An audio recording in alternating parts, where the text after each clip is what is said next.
Too hype or not too hype? That is the question. Today we're diving into a game that's come seemingly out of nowhere, Marvel Rivals. To oversimplify, this is a hero shooter in the same vein as Overwatch, but with a Marvel coat of paint. The game is being developed by NetEase, it's going to be free to play, and as of right now does not have a release date. However, there has been a closed alpha test that I was lucky enough to play in, so I've got some juicy gameplay along with some hands-on impressions. For me, this is one of those rare occasions where something pops up and it's a perfect combination of two totally separate things that I absolutely love. I think Overwatch gets a lot of flack, some justified, some not, but it's still an extremely fun game to play, and there's no other game out there quite like it. And I grew up on Marvel movies. Ever since the beginning of the MCU, there hasn't been a single Marvel movie that I wasn't excited to go see opening weekend. So an Overwatch-style game with Marvel characters is like my wildest dream come true. And honestly, it's just a match made in heaven. So now that I've got about 20 hours in the game, we're gonna answer the question on everybody's mind. Is Marvel Rivals too hype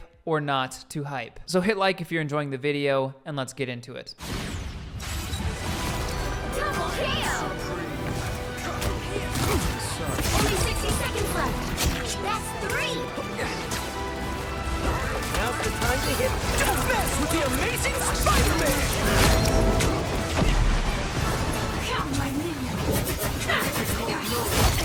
I realize that most people out there will know exactly what I mean when I say that this is a hero shooter or an Overwatch style game, but also there may be people out there who are just huge Marvel fans and don't know what that is, but are interested in this game. So as a quick explainer, this is a competitive multiplayer game where 2 teams of 6 will battle against each other in various objective-based modes. The characters you play as all have a completely unique set of abilities, and each belongs to one of 3 classes. In Marvel Rivals, these classes are called Vanguard, Strategist, and Duelist, but they're more commonly known as Support, Tank, and DPS, so that's how I'll be referring to them in this video. This is very different from other PvP shooters like Call of Duty or Halo, as each member of the team has a specific role that they need to play in order for the team to succeed. Things like communication and teamwork are absolutely vital. That being said, you now probably realize why this style of game is such a great fit for the Marvel universe. You have an abundance of characters, each with their own individual style, personality, and power set, perfect for adapting into a hero shooter. And I have to say, for the most part, NetEase has done an amazing job taking these characters and making them work in this context. The way that I see it, in order to really do these characters justice, the question you have to answer is, what is the fantasy associated with being this character? For example, Spider-Man, who's always been my favorite superhero and definitely was the character I played the most during the alpha. I think the Spider-Man fantasy involves high mobility, zipping around with webs, crawling on walls, and just dashing in and out of combat. As that classic meme goes, this is what really makes you feel like Spider-Man. And I was very impressed at how NetEase was able to achieve this feeling inside of a PvP game, which has never really been done before for a character like Spider-Man. The web swinging mechanics are fantastic considering it was done for just this one character. You get a real sense of momentum, and the animations look as smooth and acrobatic as they should. He also has this cool mechanic with his web shooters, where sticking an enemy with your web will basically mark them and allow you to zip straight to them. Or if you hit a marked enemy with his uppercut attack, it deals bonus damage. So you're sticking players with your web to grapple to them or maximize your damage, or in some cases both if you can pull off the combo. I really wanted to get some good gameplay from a variety of characters, but I was just having so much fun with the webhead it was hard for me to switch off of him. But my point being that this not only fulfills the Spider-Man fantasy, but is also technically impressive. When I first heard that there were 18 characters in the game already, I was a little worried. Hero shooters normally don't launch with that many characters, so I was thinking that maybe they didn't spend a lot of time on each character in order to create more. But I'm happy to report that that doesn't seem to be the case. As another example, Doctor Strange has this amazing portal mechanic. He has the ability to open up portals to get his team from A to B in an instant. But what's really cool is that not only can you see through these portals, but you can also shoot through them too. They're just perfect for setting up these cheesy little flanks blanks. I even had a couple of hilarious plays where Strange opened up a portal above the enemy team, and as Spider-Man, I was able to pull one of the enemies back through to our side of the portal. I can't imagine that a portal system this dynamic was easy to pull off from a development standpoint. Granted, your FPS will definitely drop as soon as there's a portal on the field, but still I think this is impressive. And again, this fulfills the fantasy of being Doctor Strange, where you open up a last-minute portal with reinforcements to save the day, just like in the movies. The character that I'm the most disappointed in is definitely the Hulk. And it's sad because he's one character that has a very clear fantasy associated with him, running around and punching things into the ground. But his kit just feels a little unfocused and definitely underpowered. So hopefully that's something that'll be addressed. I also don't love his design, but we'll talk about that in a second. The character roster itself is another place where I think NetEase knocked it out of the park. You definitely have some of the more well-known Marvel characters that people are dying to play as, like Spider-Man, Iron Man, or the Hulk, but they also threw in some lesser-known characters like Luna Snow and Magic, if I'm even saying that right. This helps introduce people to new characters and fresh ideas, and also saves some other popular characters to be introduced down the line, like Captain America or Thor, for example. I could go on and talk more in depth about all the characters, but we have so much more to get to, so we'll save that for another day. Generally, the characters play a lot better than I thought they would, and they feel true to their source material. So let's move on over to the visuals of the game. As you can see, the art style is very comic booky, with characters having black outlines as if they were straight out of a drawing. I've seen this art style compared to Valorant a lot, which I definitely agree with. The character designs themselves are all mostly great and feel very true to the comics. I'm pretty sure that skins for this game will sell like crazy because of how awesome these designs are and how much people care for these characters. But I do have to say, and this is probably just a personal thing, I can't stand the way some of the characters are like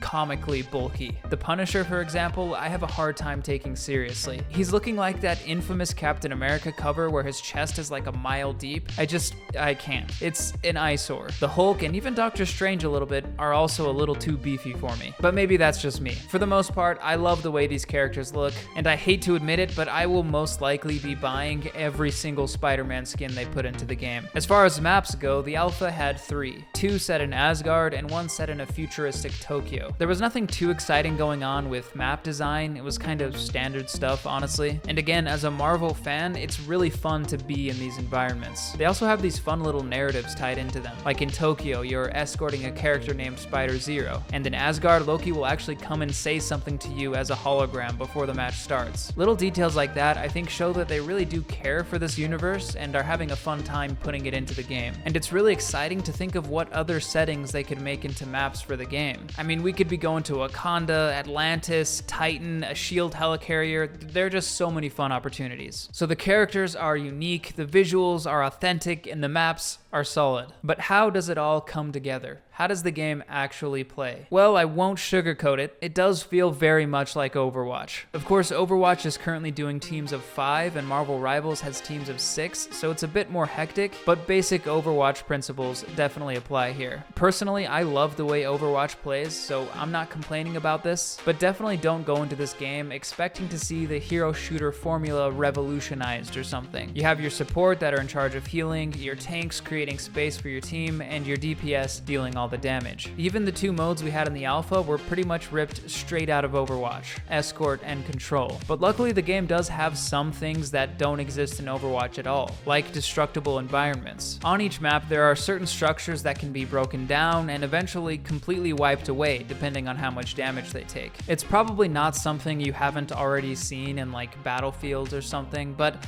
I do have to say I love this feature. It just adds that extra little bit of flavor to make some situations feel even more hectic and explosive. I think somewhere along the way game developers stopped doing map destruction because they felt that if they were gonna do it, then they had to do it in some complex and impressive way that hasn't been done before. But to me, this game is a good example of how simple destructible environments can add a little extra layer to gameplay. My one critique here is that it's kind of annoying that these environments actually reset shortly after being destroyed. I'm not sure why they did this, but it just feels a little weird weird having the whole environment built back up mid-battle. But I think this could be easily rebalanced to where environments were harder to take down, but once they were, they just stayed that way. Another addition to the formula are these special team-up abilities between characters, which are so cool. So basically, if you and another person on your team are using a specific combination of characters, then you will flat out gain access to a new ability that you didn't have before. And these abilities are completely unique depending on the combo. So for example, Scarlet Witch gives Magneto access to an extra melee move where he pulls out this massive sword. Or Rocket and Groot can join forces to become one big unstoppable unit just like they did in the movie. And these extra abilities can be pretty game-changing, so it adds an extra incentive for you and your team to synergize. I, for one, especially appreciate that they're actually unique as well, since I remember being a kid when Marvel Ultimate Alliance 2 came out, and they marketed so hard that you could team up any two characters to get a special move that combined their two powers. And I was so excited, and then I got the game and all the team-ups ended up being pretty much exactly the same. Very disappointing.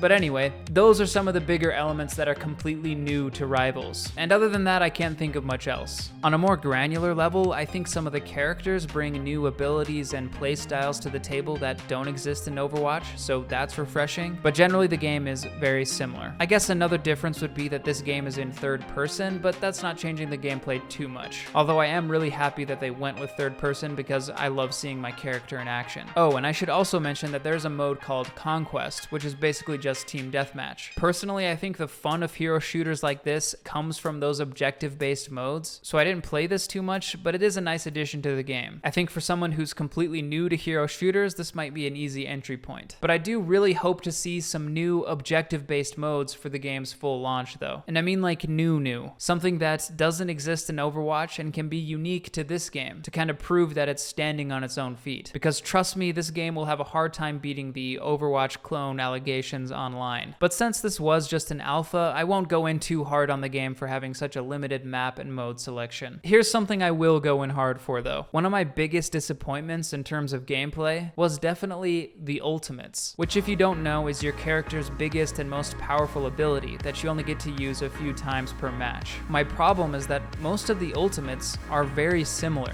as in they're just a basic area of effect type thing. Iron Man's ultimate is a big area of effect blast, same as Magneto, same as Spider-Man, same as Scarlet Witch, same as Namor. I mean, they have their nuances, sure, but they're the same idea. On the healing side, Luna Snow makes a big healing area, which is pretty much what Mantis does too. Doctor Strange's isn't an attack per se, but will stun anyone within his area of effect so that you can get an easy kill, which is the same as Groot's, and yada yada yada. They all have the same effect on gameplay, which is to move out of the area of effect once you know the ultimate is coming. Kinda lame in my opinion. I would love to see these reworked to be more unique to each character, like the rest of their kits are. And while we're on the topic of ultimates, I also don't like a lot of the voice lines they wrote to go along with them. I know this is petty and doesn't actually affect the gameplay, but when you play Overwatch, hate it or love it, you have to admit that there are some iconic voice lines that go along with each character's ultimate. In Marvel Rivals, however, Spider-Man, one of the most popular characters in all of fiction, literally says this.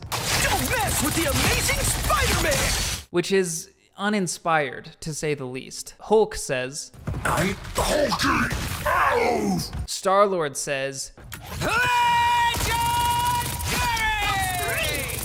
and Loki says, Your powers are mine! look, they aren't terrible, but they do feel a little AI generated, which is to say, generic and boring. But overall, the gameplay is another hit for me. I literally played as much as I could during the alpha, and we even streamed it a bit here on this channel, which I've never done before, so that just shows how much fun I was having with it. The last thing I want to mention here is kind of unfortunate, but I think it's important for people to know. Based on my experience in the alpha, this game will inherit a lot of the Overwatch community as its own, or at least its community will take on a lot of traits from that of Overwatch. What I'm saying here is that the people you play with can be very toxic and just miserable to be around, constantly pointing fingers, ordering people around. I even had a game where one of our tanks was so mad at the rest of our team, he actually used Groot's wall ability to lock us inside of our own spawn to keep us from playing. Pretty average Overwatch community behavior. This is definitely not the fault of the developers, neither NetEase or Blizzard for that matter, but I think it's something that you should know before going into a game like this. Be prepared for some unpleasant interactions. Within literally the first hour of the alpha being online, I was already seeing people in the chat saying Team Diff. Alright, so let's wrap this thing up. Is this game the Overwatch killer? I have no idea. A game like Overwatch, even though it's definitely declining in popularity, is still so popular and has such a loyal fan base, so it's hard to imagine anything quote-unquote killing it. But I do predict that Marvel Rivals will be a huge hit when it launches. Whether or not it'll beat out Overwatch in the long term is anyone's guess, but from what we know now, the game is well made, will easily appeal to any Marvel fan, and is gonna be free to play, so I'm sure it's gonna have an explosive launch period. And with that, we're back to the titular question of this video. I am boldly stating that yes, this game is 100% to hype. It's been a while since I was as addicted to any game as I was with this one during the alpha, and I think I'm having withdrawals now that it's gone. If you're an Overwatch player or a Marvel fan or any combination of the two, keep this game on your radar. But I want to know what you think. Are you to hype or not to hype for Marvel Rivals? Let me know down below, or you can even follow me on Threads if you want a more direct line. Links in the description. Thank you for watching, and stay gold.